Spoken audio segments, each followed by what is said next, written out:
नमस्कार सभी को। आज की क्लास में हम चर्चा करेंगे महाजनपद काल पर।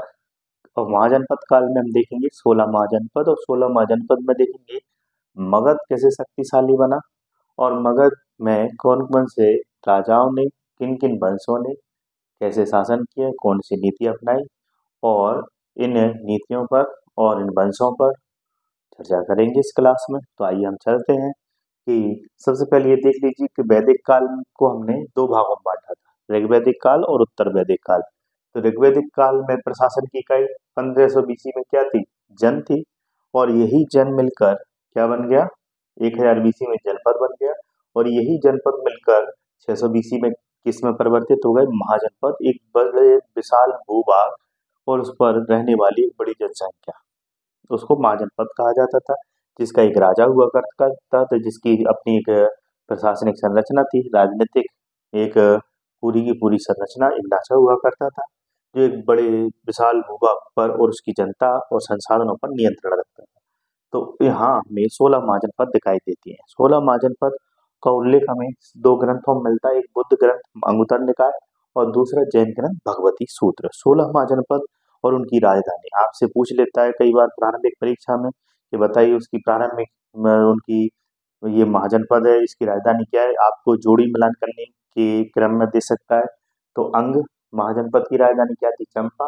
मगध की राजधानी गिरिव्रत, राजगृह, और बाद में जाके पाटलिपुत्र बनी।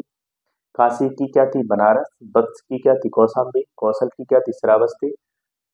सूरसेन महाजनपद की राजधानी मथुरा थी। पांचाल की अई क्षेत्र कांपिल्य थी। कुरु की इंद्रप्रस्थ, मेरठ और दिल्ली के आसपास का क्षेत्र था। मत्स्य विराटनगर।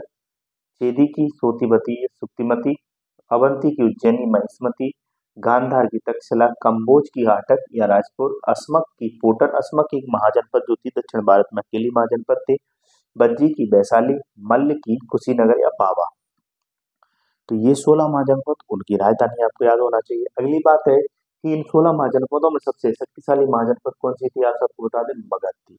तो प्रश्न चिन्ह लग जाता है कि सर 16 महाजनपदों में सिर्फ मगध ही शक्तिशाली क्यों था? क्योंकि मगध के पास संसाधन थे। कोई भी देश आज भी शक्तिशाली क्यों होता है? यार उसके पास संसाधन हो, और दो महत्वपूर्ण संसाधन होना अति आवश्यक है। एक तो मानव संसाधन और एक प्राकृतिक संसाधन। क्योंकि वह दोनों ही संसाधनों के आधार पर वो प्राकृतिक संसाधन और मानव संसाधनों का उचित प्रबंधन करके, उनका इष्टतम दोहन करके अपने राज्य को शक्तिशाली बना सकता है। तो ऐसा ही यहाँ पर मौजूद था कि चारों तरफ जंगल थे, पहाड़ियां थी, जंगलों से इन्हें इमारती लकड़ी मिलती थी, जंगलों से उन्हें हाथी प्राप्त होते थे। इन इमारती लकड़ी हाथियों का इस्तेमाल वो जहाँ इमारती लकड़ी का इस्तेमाल अपने भवनों को निर्माण करके सुरक्षा प्रदान करने में और उनसे रथ और हथियार बनाने में, तो वहीं यहाँ पर कोयला और खनिज लोहा जैसे मौजूद हुआ करते थे। साथ में हाथियों का इस्तेमाल सेना में किया करते थे युद्ध लड़ने के दौरान। तो वहीं प्राकृतिक सुरक्षा, चारों तरफ जंगल और पानी है, तो कोई भी आक्रमण अचानक से कर नहीं सकता। तो राजा भी यहाँ गिरिव्रत जैसी राजधानी में जो चारों तरफ पहाड़ों से घिरी हुई थी, उसमें सुरक्षित रहा करता था। साथ में राजा भी बहुत नेता जो थे वहाँ के कुशल नेतृत्व करता थे, प्रारंभिक राजा। साथ में वहाँ की जनता जो थी वो उदारवादी थी, प्रगतिशील विचारधारा से युक्त थी, रूढ़िवादी मान्यताओं को स्वीकार नहीं करती थी। इसलिए मगध की जनता ने अधिकांशतः ब्राह्मणवादी कर्मकांडी अवधारणाओं का विरोध ही नहीं किया, बल्कि बौद्ध और जैन धर्मों को अपनाया और संरक्षण भी दिया। और राजाओं ने भी जनता के द्वारा जो धर्म अपनाए जा रहे थे उनको संरक्षण प्रदान किया। सोचो, साथ में समाज ऐसा हो, नेता ऐसा हो और संसाधन हो आपके पास, तो आप अपने राज्य को राजनीतिक, आर्थिक और सामाजिक स्तर पर क्या बना सकते हैं? शक्तिशाली बना सकते हैं। आप सबको पता है कि मगध वो बिहार का वह भूभाग जहाँ गंगा और ब्रह्मपुत्र जी के मैदान मौजूद है, जहाँ जलोढ़ मिट्टी मौजूद है, जहाँ कृषि उत्पादकता अत्यधिक है, और इससे व्यापार उद्योग को भी शक्ति मिलेगी, आर्थिक गतिविधियों को बढ़ावा मिलेगा। तो वहाँ की जनता के पास रोजगार और आय की कमी नहीं है। साथ में राजा भी कुशल है और प्राकृतिक रूप से सुरक्षा भी है, और जनता वहाँ की प्रगतिशील विचारों को अपनाने के लिए आगे बढ़ रही है। इसलिए बात पक्की है कि वह मगध शक्तिशाली बनेगा ही बनेगा। यह मगध की शक्तिशाली बनने के पीछे जो आज काम कारण पड़ रहा है, वो आज भी वर्तमान में किसी भी राज्य या देश के शक्तिशाली बनने के लिए आवश्यक है। ठीक है, अगली बात करते हैं कि मगध शक्तिशाली क्यों बने, आपको पता चल गया। इसमें अगली बात करते हैं, पहला बल समय देखने को कौन सा मिलता है? जो प्रमाणिक है, जो ग्रंथों में, जैन और बौद्ध ग्रंथों में नजर आता है। हर्यंकवंश, दूसरा नागवंश और तीसरा नंदवंश। हर्यंकवंश ने कब से कब तक शासन किया? 544 से 412 तक हर्यंकवंश का शासन रहा। इसके बाद नागवंश का शासन रहा 412 से 344 तक, और इसके बाद नंदवंश का शासन रहा 344 से लेकर आपके 324 तक ये शासन बीसी तक शासन रहा। इसके पश्चात भारत पर एक ऐसे राजवंश की स्थापना हुई जिसने भारत भूमि पर ही नहीं आसपास के क्षेत्रों पर भी अपना नियंत्रण स्थापित करके भारत को विश्व प्रसिद्धि दिलाई। इसका नाम था मौर्य वंश। इसके संस्थापक चंद्रगुप्त मौर्य ने चाणक्य की सहायता से इस साम्राज्य की नींव रखी, जिसे बिंदुसार और अशोक जैसे राजाओं ने विश्व में अपना प्रसिद्धि नहीं स्थान भी दिलवाया। ठीक है, तो सबसे पहले हम हर्यंकवंश के उन राजाओं पर बात करेंगे। हर्यंकवंश के राजा, हर्यंकवंश को पितृहंता क्यों कहते हैं? क्योंकि बिंबिसार की हत्या उनके बेटे अजातशत्रु, अजातशत्रु की हत्या उदयभद्र और उदयभद्र की भी हत्या उनके पुत्र, जो उनके पुत्र थे अनिरुद्ध मुंडक और नागदशक ने की, इसलिए पितृहंता कहा जाता है। बिंबिसार सबसे पहले राजा हुए हर्यंकवंश के, और बिंबिसार को पता था कि मगध को शक्तिशाली होते हुए उनके आसपास पड़ोसी राज्य देख नहीं सकते, इसलिए बिंबिसार ने पड़ोसी देशों के साथ मैत्रीपूर्ण संबंध और वैवाहिक संबंध स्थापित करके अपने आस पड़ोस के राज्यों से सुरक्षा ही नहीं सहायता भी ली। जैसे कि लिच्छवियों से उन्होंने विवाह किया, लिच्छवी राजा चेटक की पुत्री के साथ, चेलना के साथ विवाह किया। उन्होंने प्रसेनजित, जो कि कौशल राज्य के राजा हुआ करते थे, उनकी बहन महाकौशला के साथ विवाह किया। तो साथ में मद्र देश, बहुत खूंखार देश हुआ करता था शक्तिशाली, वहाँ की राजकुमारी क्षेमा के साथ विवाह किया। और इतना ही नहीं, यहाँ वैवाहिक संबंधों के पश्चात उन्हें मैत्रीपूर्ण संबंध स्थापित करने के लिए गांधार भी अपने दूत भेजे। साथ में अवंती के राजा जब बीमार हो जाते हैं पांडु रोग से, तो अपने जो अवंती के राजा हुआ करते थे चंड प्रद्योत, उनके बीमारी को, उनको स्वास्थ्य लाभ के लिए अपने राजवैद्य दीपक को भेजा।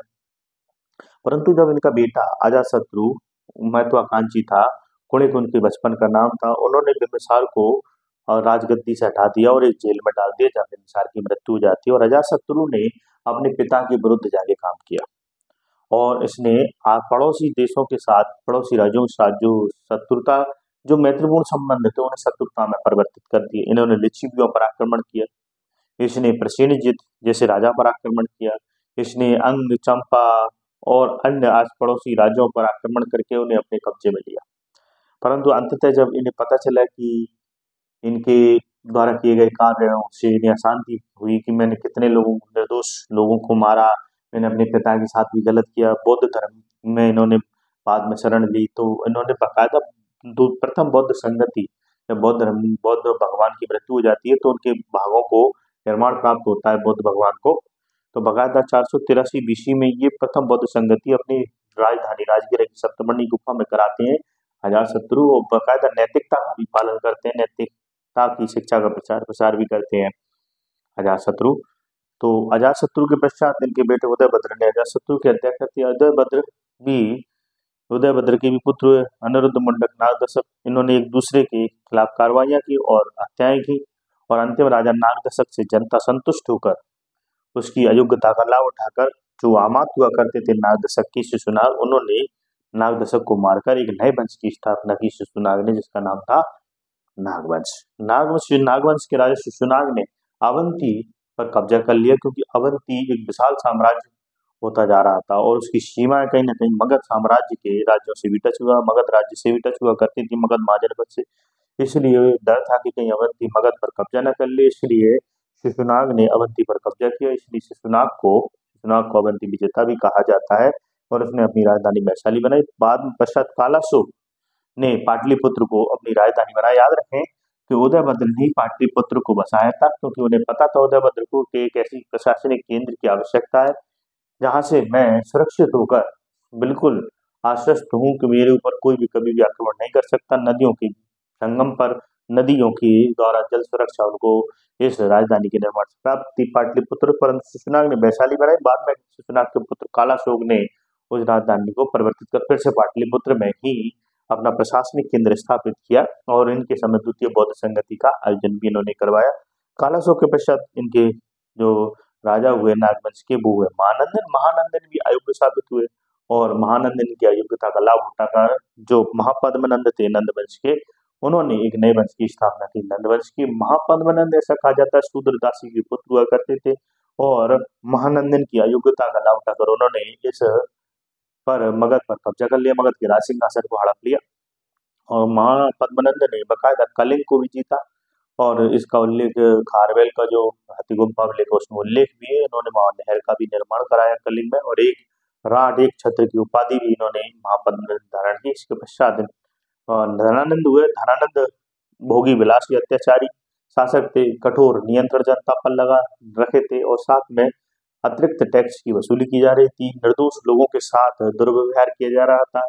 चारों तरफ घृणा और द्वेष का वातावरण था। जनता एक ऐसे व्यक्ति की तलाश में थी जो इन्हें दुखों से छुटकारा दिला सके। इसी क्रम में चाणक्य ने देखा कि धनानंद भारत में एक ऐसा राजा हुआ है जो बहुत शक्तिशाली है। और चाणक्य देख रहे थे तक्षशिला में किसी के दौरान धनानंद के दौरान भारत पर एक विदेशी आक्रांता सिकंदर अपने पैर जमाना चाहता है। इसीलिए चाणक्य पहुंचते हैं किसके पास, धनानंद के पास, ताकि वह धनानंद से सहायता लेकर सिकंदर को विदेशी भारत भूमि से सुरक्षा दिलवा सके। परंतु वहां जाके चारों तरफ घृणा, अत्याचार और शोषण का माहौल था। जनता पीड़ित थी। अब देखेंगे हम कि कैसे धनानंद की और चाणक्य के बीच में ऐसा क्या हुआ, ऐसा क्या संवाद हुआ, ऐसा क्या वाद विवाद हुआ जिसके कारण चाणक्य ने धनानंद को चुनौती दे दी और आखिरकार उस चुनौती को उन्होंने पूरा भी किया। कैसे चाणक्य ने चंद्रगुप्त मौर्य को एक राजा के रूप में एक मगध की राज सिंहासन पर बैठाया।